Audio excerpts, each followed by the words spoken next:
Bonsoir, bonsoir, bonsoir, bonsoir tout le monde. Bienvenue au live du mercredi soir, témoignage. Merci beaucoup. Tapotez, s'il vous plaît, tapotez le live pour qu'il y ait beaucoup de personnes. Tapotez le live. On commence dans 5 minutes. On commence dans 5 minutes. Donc, tapotez bien le live. Tapotez bien le live. Pour que, voilà, tapotez le live. On commence dans 5 minutes pour sécuriser le live. Tapotez. Merci beaucoup. Madero Thérapie, merci. Tapotez le live et partagez le live, tapotez le live. C'est un live de témoignage ce soir. Donc, tapotez et partagez le live, s'il vous plaît. C'est un live de témoignage ce soir, très important. Donc, c'est le rendez-vous du mercredi soir, à partir de 21h, on commence. Donc, juste avant, n'hésitez pas à partager le live. Partagez aussi le live. En bas, tout en bas, vous allez voir, il y a une flèche. Vous cliquez sur la flèche et vous partagez. Comme ça, on sera beaucoup plus de personnes. Et aussi, tout en haut, il y a le cœur orange. Vous cliquez sur le cœur orange et vous prenez le cœur orange. Comme ça, vous rejoignez l'équipe. Et dès que je suis en live, vous pouvez alors voir les notifications. Voilà, merci beaucoup. Partagez le live, partagez le live. Voilà, donc en bas, vous voyez en bas, il y a une flèche pour partager le live. Partagez s'il vous plaît, parce que pour le moment, il n'y a vraiment pas de partage. Et puis, tapotez le live, tapotez votre écran de téléphone. Tapotez l'écran de téléphone. Si vous voulez tapoter l'écran sur ma tête, il n'y a pas de souci. Et puis, ce qu'il faut faire, c'est de prendre le cœur orange qui est en haut ici. Prenez le cœur orange qui est en haut. Merci beaucoup pour le partage, Madero. Très gentil.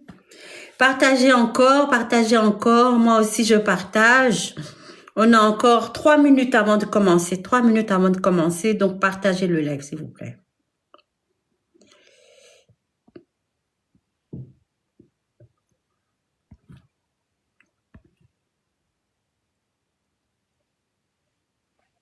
Je partage aussi.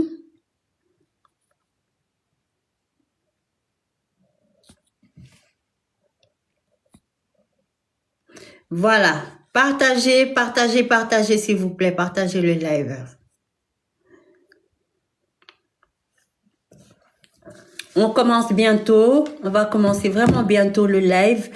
Vous pourrez appeler sur un numéro WhatsApp qui est un numéro français, donc le 0033 7 53 68 63 79 ou 79 pour les Français. Et sur ce numéro WhatsApp, vous pourrez appeler pour pouvoir témoigner d'une situation que vous avez vécue vous ou que vous avez vu ou pour quelqu'un, l'un de vos proches. Vraiment, c'est très important de vraiment bien tapoter le live, tapoter. Merci beaucoup. On est à 541 tapotages, mais les partages, on n'a pas assez de partages. Il faut vraiment partager le live. La flèche en bas permet de partager le live. Partagez le live, s'il vous plaît. On commence dans 2 minutes. Donc, partagez le live, s'il vous plaît. En bas, il y a une flèche qui vous permet de partager. Si chaque personne partage à 5 personnes, c'est vraiment super. Et si tout le monde tapote son écran, c'est vraiment magnifique. N'hésitez pas à prendre le cœur orange qui est juste ici en haut. Vous cliquez sur le cœur orange et puis vous rejoignez l'équipe. Merci beaucoup de tapoter. On va bientôt ouvrir le WhatsApp, le numéro WhatsApp sur lequel vous pouvez appeler pour pouvoir témoigner. C'est le 0033 7 53 68 63 79 ou 79 pour la Belgique. Donc, n'hésitez pas à tapoter. On commence bientôt dans 1 minute. Donc, je vous demande de continuer à tapoter. Ce live d'aujourd'hui sera un live où vraiment les témoignages, j'espère, vont être palpitants et on va pouvoir écouter des choses rocambolesques, des choses qui vont nous permettre de comprendre déjà, de comprendre certaines situations, déjà de savoir qu'il existe certaines situations, peut-être qu'on n'a pas vécu, et puis ça va nous permettre aussi de pouvoir avoir des conseils sur les choses, sur certaines choses. Donc, tapoter les lèvres, continuez à tapoter. C'est pas parce que il est l'heure que vous arrêtez de tapoter. Continuez à tapoter. On a un cas de tapotage. On continue à tapoter, s'il vous plaît. Tapotez le lèvre et partagez le lèvre, s'il vous plaît. Partagez le lèvre et tapotez le lèvre. Merci beaucoup. Bienvenue à tous. On va commencer. Il est 21h, donc je vais ouvrir le téléphone, le WhatsApp. Attendez, parce que là, je sens que ça crépite. Donc, attendez, il faut que je coupe, que je mette bien les choses. D'accord, on va commencer. Attendez, je sais pas si la première personne qui appelle, on va l'entendre. Allô? Oui, bonsoir. Bonsoir. Oui, attendez, je demande si on vous entend bien parce que je ne sais pas si j'ai bien connecté. Est-ce que vous entendez la dame qui parle? Est-ce que vous pouvez parler, s'il vous plaît, madame?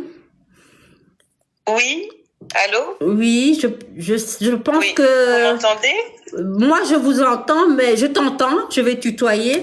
Mais est-ce que vous entendez? Est-ce que vous pouvez mettre dans les commentaires si vous entendez la dame qui parle? Mettez-moi oui, on entend, comme ça on peut commencer. Parce que je ne sais pas si j'ai bien connecté.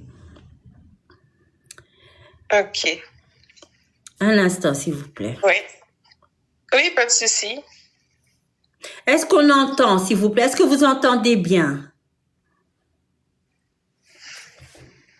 Oui, d'accord. Merci beaucoup. Donc, bonsoir. Bienvenue dans Ma Santé, Mon Histoire. En tout cas, on est ravis de t'accueillir dans cette émission et tu es là pour expliquer ton histoire, donc une histoire vécue, que ce soit pour toi, que ce soit pour un proche ou que ce soit une situation que tu as vue et qui t'a interpellé. On est là vraiment pour t'écouter. Écouter ton histoire. Et avant de commencer, j'aimerais savoir, est-ce que l'histoire se déroule en milieu hospitalier, à la maison? C'est une histoire que tu as vue à l'extérieur? Ou bien est-ce que c'est une histoire personnelle ou est-ce que c'est plutôt une histoire de quelqu'un de proche? Non, c'est mon histoire à moi-même. Donc, oui. D'accord. Donc, on t'écoute et parfois je vais peut-être t'arrêter parce que il faut que les gens comprennent, il faut qu'on y aille doucement, que les gens comprennent et puis aussi que je puisse aussi expliquer aux autres les différentes situations possibles, donner des petits conseils. Donc, on t'écoute pour ton histoire. C'est parti. Ok.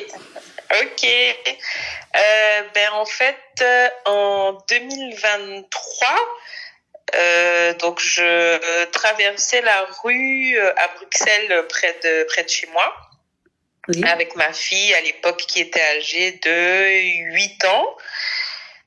Je sortais du petit GB, voilà, j'avais été faire quelques courses et tout. Et donc, en fait, près de chez moi, il y a un double passage piéton. Excuse-moi. Parce que ici, désolé, mais il faut qu'on précise.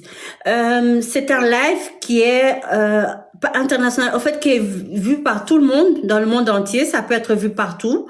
Et donc, toi, tu précises que tu es à Bruxelles, c'est-à-dire en Belgique, et tu précises aussi que tu sortais du GB. Est-ce que tu peux expliquer le GB, c'est quoi? Parce que les GB, tout le monde ne connaît pas. Tu vois, si c'est en France ou autre, ils savent pas c'est quoi un GB. Ok. C'est un endroit où on va faire ses courses. C'est comme un petit carrefour, comme ça. D'accord. Okay. Carrefour, je pense qu'on dit en France, ouais. D'accord. Continue à tapoter, s'il vous plaît. Continue à tapoter le live. Merci. Continue. Oui. Et donc, je sortais donc du magasin avec ma fille. Et en fait, c'était un double passage piéton. Et la rue, pourtant, était super bien éclairée. Mais bon. Donc, je traverse avec ma fille. Évidemment, on a la priorité puisqu'on est sur un passage piéton.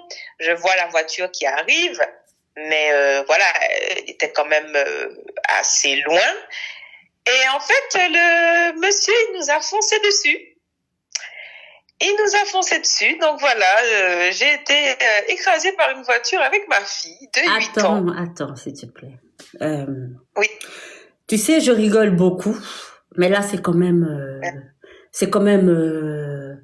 allez, je veux dire, au fait, si c'est Bruxelles, bon, Bruxelles, Oui, on n'est pas sur l'autoroute, on n'est pas sur une grande voie, donc, en sortant d'un petit carrefour, donc genre un GB, un petit carrefour, oui. Passer le passage piéton, toi et ta fille avec quel âge? 8 ans à l'époque. 8 ans à l'époque, ok. Oui, et 8 ans. Donc, vous traversiez et le feu était vert? En fait, il y a pas de feu. Hein. Il n'y avait pas de feu? Oui, il y avait pas de feu, mais c'est un double passage piéton. D'accord. Donc tu peux pas le rater dans une rue qui est quand même assez éclairée. Et en fait, c'est une rue, je crois, où on peut pas dépasser déjà les 30 km/h. Parce que maintenant, à Bruxelles, c'est 30 km/h. Donc voilà, il y avait pas de feu. Et en plus, il y avait un dodane juste avant d'arriver au niveau du passage piéton. Okay. Donc bon, voilà, petit truc quoi. Et le gars, en fait, il nous a littéralement foncé dessus. Et là, trou noir complètement. Et quand j'ai ouvert les yeux, j'étais à terre. Ma fille était aussi à terre, mais de l'autre côté. En fait, de ce qu'on m'a dit, j'ai heurté un poteau. Donc, au niveau du passage piéton, il y avait un poteau. Donc, j'ai heurté, quand la voiture nous a projetés, donc, moi, j'ai heurté un poteau qui m'a, littéralement ouvert le front. Ouais. Donc, ça m'a ouvert le front et j'avais énormément de sang au niveau de la tête. Je sentais plus mes membres. C'était en hiver, hein, donc c'était en mars, début mars. Heureusement, ma fille, elle a eu quand même le bras cassé et une petite cicatrice au niveau du visage, donc c'était plus en mode écorchure, comme si elle était écorchée en fait au niveau du visage. Donc elle, c'était vraiment plus son bras qui était cassé et au niveau de sa joue une écorchure. Donc je disais, heureusement en fait la voiture est arrivée de mon côté. Donc ça veut dire que j'ai été la première touchée. Donc quand il a aussi écrasé ma fille, forcément, on va dire, il avait moins de vitesse puisque moi, j'étais la première personne à avoir été touchée. Heureusement. Donc, pour elle, ça a un peu amorti le choc, on va dire. Et en fait, quand je me suis réveillée, il y avait plein de gens autour de moi. Et j'ai eu très, très peur parce que j'arrivais pas à bien voir. Mais en fait, c'est parce que mon visage avait tellement de sang que le sang était rentré dans mes yeux. Donc, je pensais à un moment donné que j'avais un peu perdu la vue. Et en fait, les gens qui étaient autour de moi expliquaient que non, c'était le sang qui était rentré dans mes yeux. Et que c'est pour cela que, j'avais cette impression que je ne voyais pas bien, quoi. Mais j'ai eu très peur parce que forcément, je ne pouvais pas me voir. Donc, les gens qui étaient autour de moi, j'entendais il faut faire vite, il faut appeler l'ambulance, il faut faire vite parce que elle est touchée au niveau de la tête. Et vous savez, la tête, c'est quelque chose de très, très, très sensible. Donc, tu peux prendre un mauvais coup sur la tête et c'est fini, hein. Après, hein, tu y passes, quoi. Donc, quand j'ai entendu ça, j'ai eu très, très, très, très, très peur et je me suis dit, je vais peut-être probablement mourir en arrivant à l'hôpital.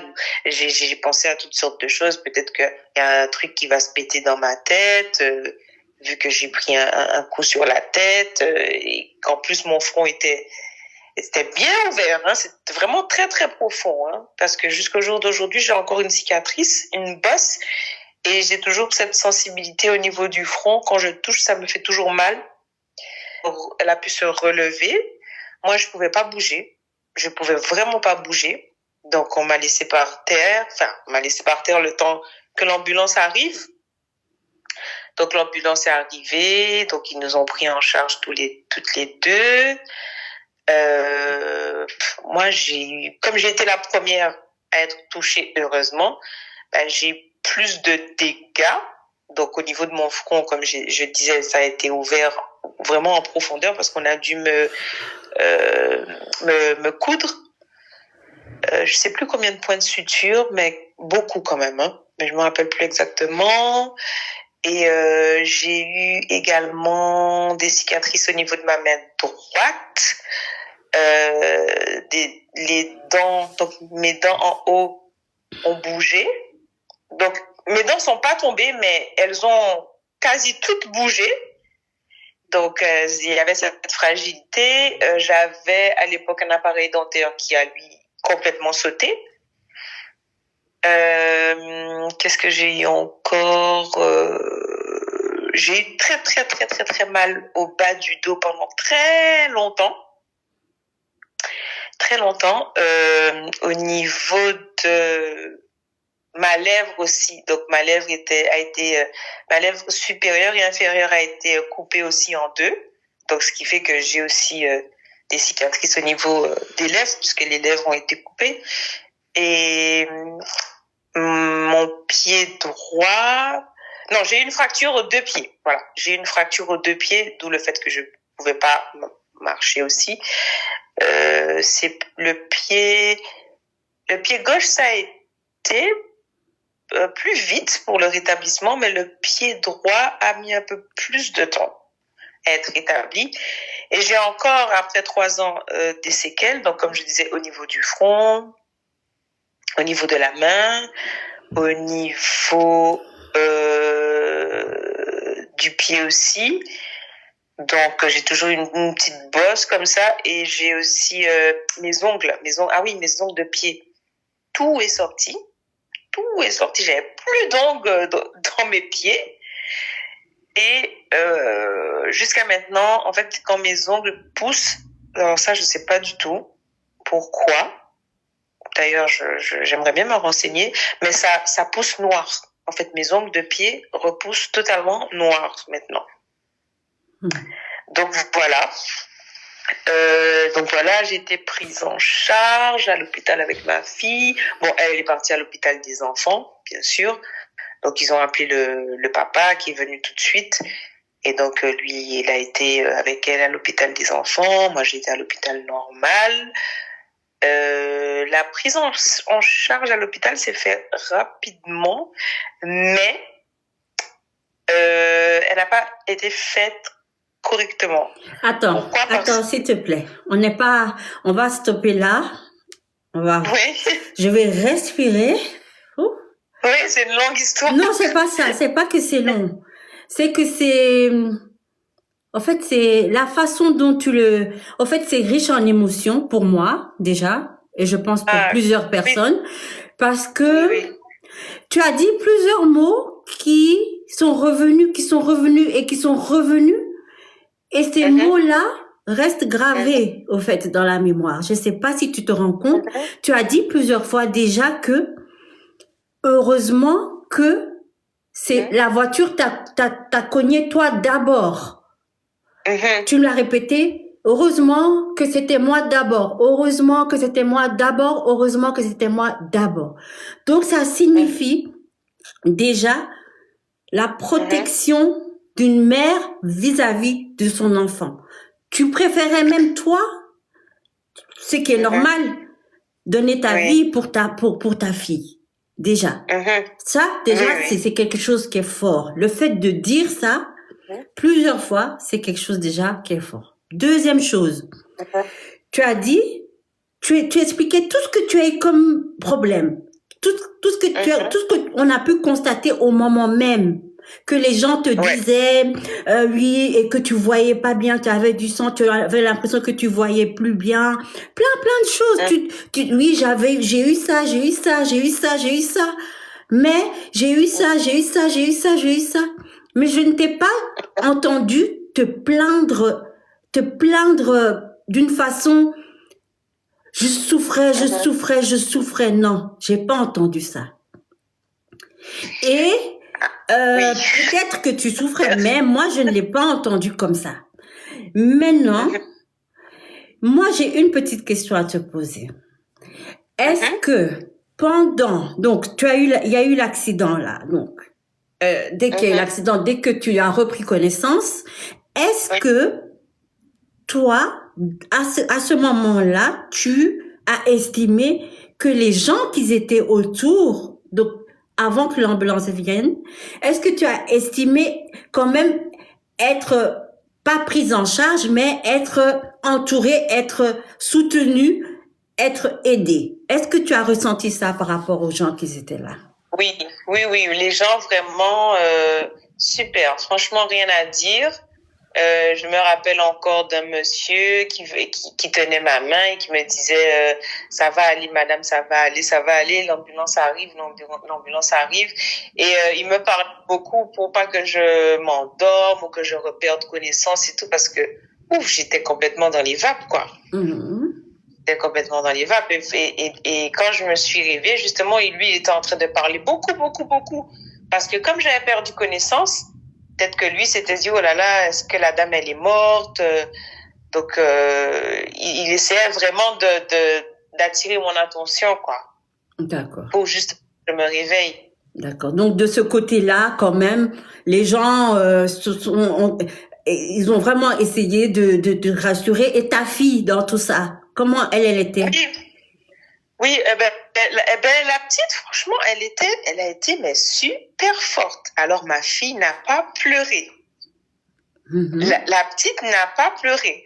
En fait, elle était en état de choc.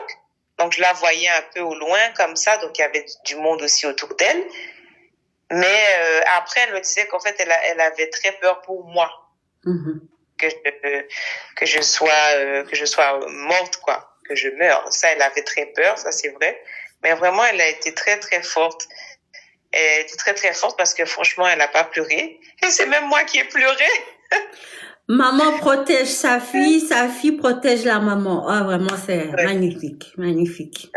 On continue à écouter ton histoire. S'il vous plaît, n'hésitez pas à partager et à tapoter, s'il vous plaît, le live. Tapoter, continue de tapoter et partager. On écoute le reste. Arrivé à l'hôpital? Oui, voilà, donc arrivé à l'hôpital, donc c'est vrai que j'ai été prise en charge aux urgences à Bruxelles tout de suite, bien sûr, parce que c'était urgent. Mais ils ont pas fait tout ce qu'il fallait, quoi. Parce qu'après, le lendemain, ils m'ont pas gardé, hein. Enfin, ils m'ont gardé toute la nuit. Ça s'est fait. Une observation. Ils ont fait une observation, mise en observation. Voilà. Mais ça s'est fait tôt. Donc, je sortais du magasin vers 19h. Donc, je suis arrivée à l'hôpital, je sais pas, peut-être vers 20h. Et je suis ressortie le lendemain, en fait, au petit matin, Avec toutes les séquelles là que tu as expliquées? Ouais, ils m'ont fait partir vers 8h du matin, ils m'ont même pas gardé. En fait, ils m'ont cousu au niveau du front, ça c'est sûr. Donc ils ont mis les soins, voilà, les infirmiers, tout ça, ils sont venus, ils m'ont fait mes soins, etc. Ils ont fait quelques radios et tout. Et après ils m'ont dit non, mais vous pouvez rentrer chez vous. Ils m'ont donné des béquilles parce que je savais pas marcher forcément. Donc ils m'ont donné des béquilles, ils m'ont mis des je sais pas comment on appelle ça, au niveau des pieds, enfin des attelles. Ouais, des espèces de grosses chaussures comme ça là. Oui, ce sont des attelles ou bien un plâtre, je sais pas, Tommy. Non, ils m'ont pas plâtré parce que j'avais aucun membre cassé, mais j'avais 2 fractures au niveau des orteils, au fait. Mes orteils étaient fracturés. Mhm. Donc ça, en fait, les os du gros orteil, ça s'est déplacé. Ça s'est déplacé. Donc du coup, bon, ils ont pas mis de plâtre, mais ils ont mis un bandeau, je sais pas quoi. D'accord. Et une chaussure spéciale. Et donc, je marchais avec des béquilles, quoi. D'accord. Je marchais avec des béquilles, ma tête attachée et tout. Enfin bon, bref, voilà. Mon visage était hyper gonflé, on voyait à peine mes yeux parce que forcément, vu que c'est mon visage qui a été le plus touché finalement. Et tu as eu des soins à domicile? Ils t'ont prescrit des soins à domicile? Oui, j'avais des infirmiers qui venaient tous les jours pendant un moment, hein, quand même. Tous les jours, j'avais l'infirmier qui venait, oui. Et qu'est-ce qui n'a pas été, au fait, par rapport à ça? Oui, en fait, qu'est-ce qui n'a pas été? C'est-à-dire que j'ai été, c'est pas le lendemain, hein. Je pense que 1 ou 2 semaines après, j'ai été chez mon médecin traitant pour lui montrer voilà, dans quel état quand même je suis et qu'il me fasse un rapport détaillé de tout ce que j'ai eu, parce qu'il fallait quand même rendre un rapport bien détaillé aussi par rapport à mon assurance. Et en fait, c'est de là où on s'est rendu compte qu'il y a plein de choses qui n'ont pas noté à l'hôpital dans mon rapport. Mais vraiment plein de choses. Et même lui, il a dit, mais c'est pas normal. Et on vous a pas fait telle radio. Et on vous a pas fait telle chose. Oh là là là là là là. Alors, il était même fâché, quoi. Il dit, mais c'est quand même, c'est pas un petit accident, quoi, que vous avez eu. C'est pas normal qu'il y a des trucs, qui n'ont pas fait, quoi. Oui. Bon, moi, j'en sais rien. Et donc, c'est pour ça que c'est bien quand même de toujours, après un accident, directement aller voir son médecin traitant parce que j'ai eu le réflexe de le faire parce que, effectivement, ils ont oublié. Donc, ils ont traité, par exemple, parce que ma main droite aussi, j'ai eu des ouvertures au niveau de ma main droite. Donc, ça, ils ont traité, ils ont, voilà, le pansement, etc. et tout pour la main droite. Mais par exemple, dans le rapport, ils n'ont pas mis que j'ai eu des ouvertures à la main droite. Tu vois? Donc, ils ont pas mis ça. Il y a des radios assez importants quand même qu'ils devaient faire, qu'ils n'ont pas fait. Donc, ouais, j'ai pas compris mon médecin traitant non plus. Et qu'est-ce qui s'est passé après? Qu'est-ce qui s'est passé quand ton médecin a constaté ça, toi aussi? Qu'est-ce que vous avez fait? J'étais obligée d'appeler après à l'hôpital pour prendre des rendez-vous, quoi. Mais les rendez-vous, parfois, il n'y a pas de place, il faut attendre. Et moi, c'était un cas urgent quand même. Donc c'était un petit peu contraignant. J'étais obligée de dire c'est urgent, mais ouais, ça. Attends, ton médecin, il a constaté qu'il y a des choses qu'il devait faire qu'ils n'ont pas fait. Maintenant, oui. Ton médecin traitant, pourquoi lui ne s'est pas mis en contact directement avec l'hôpital pour leur dire vous n'avez pas fait ceci ou cela, il faut le faire maintenant parce qu'ils peuvent le faire, les médecins, entre eux. Je me rappelle pas si... Non, il n'avait pas fait ça, non. Non, il m'avait juste donné les documents. Enfin, il a fait ses documents et tout. Il m'a dit, oui, prenez tout de suite contact avec tel hôpital, tel hôpital, voilà. Et j'ai fait comme ça, quoi. Et est-ce que tu as eu des séquelles suite à cette négligence-là? Est-ce que tu as eu quelque chose par rapport à cette négligence? Écoute, heureusement, non, j'ai pas... Non, parce que, bon, je souffrais beaucoup du dos, en bas du dos, le coccyx surtout, le coccyx. Alors que je leur avais dit, hein, mais ils n'ont pas fait de vérification, hein, au niveau de mon coccyx. Et donc, tu sais, moi, t'étais dans les vapes et tout, tu calcules pas tout, forcément, c'est normal. Et maintenant, est-ce que tu as toujours des séquelles de l'accident d'il y a quelques années? Oui, bien sûr. Donc, comme je disais, donc les séquelles, c'est plus par contre au niveau de mon front. Voilà. Au niveau de mon front. Donc, au toucher, ça me fait, c'est sensible, ça me fait encore mal, mon front. Ouais. Ça me fait mal et j'ai souvent mal à la tête. Donc voilà. Bon, ils ont fait des trucs, des scanners et tout ça de la tête. Bon, ils ont vu qu'il y avait rien à la tête. Non, il y a rien. Il y a pas de... Il y a rien de bizarre au niveau de la tête, quoi. Mais en attendant, quand même, ça me fait mal. Et puis, au toucher aussi. Et d'ailleurs, même ma fille, elle a souvent très très mal à la tête, alors qu'avant, elle avait pas mal à la tête comme ça. Mais Donc là, maintenant aussi, elle a mal à la tête? oui, jusqu'à maintenant, elle a mal à Et la tête. elle, est-ce qu'elle a été bien prise en charge? Est-ce que ça a été? De ce que le papa m'avait dit, oui, parce que bon, après, elle n'était pas avec moi pendant un moment, vu qu'on est séparés. Le papa, normalement, ils avaient tout fait. Ils ont aussi été voir le médecin traitant, donc qui est le même médecin pour moi. Apparemment, ça a été. Mais, ça a été. et le monsieur qui vous a renversé, ou la dame qui vous a renversé, là, ou le couple, ou je sais pas qui vous a renversé, qu'est-ce qui se passe avec eux après? Ah oui, alors c'est un monsieur. Alors, ça va bien parce que l'âge qu'il avait, il avait 99 ans. Hein? 99 ans. 99, ouais. 99. Ouais. Bon, il a bien vécu quand même parce qu'il est décédé en décembre 2024.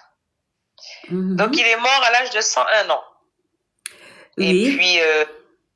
Et puis voilà, il conduisait. À 99 ans, il conduisait encore. Ce que je ne comprends pas, mais bon. Et puis, il a dit, ah, je les ai pas vus. Ben, tu m'étonnes qu'à 99 ans, tu vois pas quelqu'un. Tu vois? Donc, il a dit, ah, je les ai pas vus.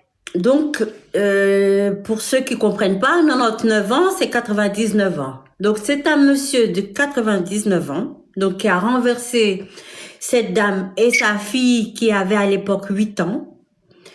Et voilà, donc ce monsieur-là, qu'est-ce qu'il a eu? Il a rien, c'est-à-dire après, il s'est rien passé d'autre, c'est tout? Il a pas vu, il a dit juste il a pas vu, puis c'est fini? Ils lui ont fait des tests apparemment et tout. Oui.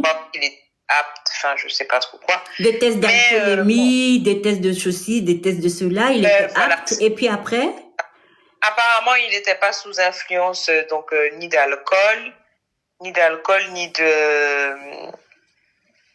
Enfin, il n'était pas sous substance bizarre, quoi. Voilà, c'est tout. Ok. Après, maintenant, est-ce qu'il prenait des médicaments, etc., etc. Je n'en sais rien. Je ne sais même pas s'ils ont fait une demande pour savoir est-ce que c'est un monsieur qui prenait des médicaments, etc. Voilà, la seule chose parce que j'ai pris forcément un avocat, la seule chose que mon avocat m'a dit, c'est en Belgique, il n'y a pas de loi qui interdit une personne même de 100 ans de conduire. Voilà, il n'y a pas d'âge. Il n'y a pas d'âge, donc si tu as 100 ans, tu as envie de prendre ta voiture, tu as le droit. Donc voilà, il n'y a pas de restriction par rapport à l'âge. Je sais qu'en France, c'est différent, mais je trouve ça quand même dommage. Au moins faire des rappels aux gens qui ont déjà un certain âge pour voir s'ils sont vraiment aptes ou pas. Et en fonction, ok, s'il l'a pas vu, c'est que sa vue était baissée, était pas bonne. Si ça se trouve, voilà, c'est un monsieur qui voyait rien du tout et qu'il a quand même pris sa voiture. Donc, qu'il fasse au moins, qu'il convoque quand même les gens qui ont leur permis, qui ont un certain âge pour les tester, comme ils le font en France, je crois. Et voilà, si la personne n'est pas apte, on lui retire son permis. Parce que en Belgique, les personnes âgées, c'est sur la voie publique, sur la route, c'est un danger pour eux et pour ceux qui sont autour. D'accord, ok. Donc, clairement. Donc voilà. Entre-temps, mon avocat il m'a dit qu'il va avoir une amende et un retrait de permis, quoi. Donc une amende de l'État qu'il a dû payer, je ne sais pas de combien. Donc une amende de l'État et puis un retrait de permis. En fait, on peut pas le mettre en prison pour ça parce que déjà personne n'est mort et puis il n'était pas alcoolisé ou drogué, tu vois. Donc forcément, c'est juste retrait de permis définitif et amende. D'accord. Je ne sais pas de combien, mais il m'a dit c'est pas des petites amendes quand même. Hein. Donc voilà, c'est pas des petites amendes quand même. C'est. D'accord. Ouais. Okay. Donc voilà. En tout cas, merci beaucoup de raconter ton histoire. De rien. J'ai quand même des petites choses à rajouter. Oui. Avant ça, quel conseil tu pourrais donner par rapport à ton histoire là? Quel conseil tu pourrais donner si jamais ça devrait arriver à quelqu'un que toi tu ferais peut-être autrement pour pouvoir améliorer les choses? Quel conseil tu peux donner par rapport à ton expérience? Améliorer les choses, c'est-à-dire C'est-à-dire, j'espère pas, mais ça peut arriver que ça arrive à quelqu'un d'autre. Qu'est-ce que toi, aujourd'hui, il y a des gens peut-être qui vont nous écouter, ou ça va être republié, il y a des gens qui vont écouter. Quel conseil tu pourrais donner à quelqu'un si jamais il doit vivre ce genre de choses? Tu pourrais lui dire, fais attention. Si on te fait ci, il faut faire ci. Si on te fait pas ci, il faut faire ça. Il faut poser telle question. Il faut réagir comme ci, il faut réagir comme ça. Qu'est-ce que toi, tu pourrais donner comme conseil? Eh ben, comme je disais déjà, c'est d'aller directement après l'accident voir son médecin traitant. Mm-hmm. Et comme j'ai fait, j'ai eu le réflexe que ça m'a permis de voir qu'effectivement, ils n'avaient pas fait tout ce qu'il fallait correctement. Mm-hmm. Donc, je dis surtout ça. Mm-hmm. Et quand on est à l'hôpital, c'est pas toujours facile, hein, parce qu'après un accident, on est un peu dans les vapes. Mm-hmm. On est un peu dans les vapes et tout. Donc, bon, si on n'est pas trop, alors peut-être dans les vapes, bien leur demander de faire tous les analyses, oui, c'est ça, les analyses, de leur demander de tout faire, tout ce qu'il y a à faire, de faire, quoi. Mm-hmm. Et puis après, d'aller en parler à son médecin traitant. D'accord. Mais est-ce qu'ils ont appelé quelqu'un? Est-ce que tu as demandé lors de l'accident, quand tu t'es réveillé? Je sais que c'est pas facile de retrouver ses idées, mais est-ce qu'ils ont appelé quelqu'un à part le papa de l'enfant? Est-ce que quelqu'un d'autre, parce que le papa de l'enfant est parti avec l'enfant, est-ce qu'il y a quelqu'un qui est resté avec toi, ou est-ce que tu as demandé qu'on appelle un de tes proches? Non, j'ai rien demandé, hein. Parce que bon, de toute façon, moi, je suis toute seule en Belgique, j'ai pas de famille en Belgique. Bon, une connaissance, je sais pas, une amie, quelqu'un d'autre. Non, j'ai pas demandé, non. Non, même pas, j'ai pas demandé. Non. D'accord, ok. Non, j'ai pas demandé. Après, la personne qui est venue me chercher, c'était mon beau-père, mon ex-beau-père. C'est plutôt lui qui m'a soutenu, quoi. D'accord. Donc c'est lui véhiculait, qui venait me chercher à l'hôpital, qui allait faire les courses pour moi et tout. Mm-hmm. Ouais, c'est quoi. Ouais. D'accord. Ok. Ouais. En tout cas, merci beaucoup pour ton témoignage. Je te demande de rester là parce que je vais rajouter un petit truc. Mais déjà, je voudrais juste te dire quelque chose. Sois fier d'être fier de l'avoir fait. D'avoir fait quoi? D'avoir témoigné. Parce que à travers ton témoignage, plusieurs personnes peuvent savoir qu'on peut se trouver dans ce genre de situation-là, qu'il peut y avoir des négligences, qu'il peut y avoir des séquelles et qu'on peut se relever et qu'on peut continuer à vivre malgré tout ça. Donc, vraiment, merci à toi de ton témoignage et j'espère en tout cas te voir ici pour un autre témoignage positif, j'espère, ou autre en tout cas. Mais là, tu restes encore 1 minute là parce que là, je vais changer de lunettes et je vais mettre mes lunettes. Là, je vais parler. Voilà. Ah oui, je voulais aussi dire que... Ah, mais il fallait me dire avant que je... Bon, dis. Parce que là, quand je mets les lunettes, c'est plus moi, hein. Vas-y, on t'écoute. Non, c'est parce que... Non, j'allais juste dire que... voilà, après tout ça aussi, on parle pas beaucoup de l'aspect psychologique, mais moi, psychologiquement, ça m'a aussi beaucoup affecté, hein. Ça m'a aussi beaucoup affecté parce que maintenant, ben, j'ai un peu plus peur quand je sors dehors, quand je dois traverser la rue. J'hésite. Enfin, voilà, ça a créé un peu des angoisses aussi en moi. Hein, bien sûr. Parce que, pas que on va traverser sur un passage piéton en plus, ben, qu'on va nous foncer dessus, quoi. Vraiment. Donc, c'est bon. Ouais. En tout cas, très courageux. Très courageux. Franchement, et pour ta fille, je sais pas comment elle est psychologiquement actuellement, mais... oui, pareil. Hein. Ouais, vraiment, voilà. Pareil, elle adore les travaux. Ouais. Donc, pour en venir à changer de lunettes,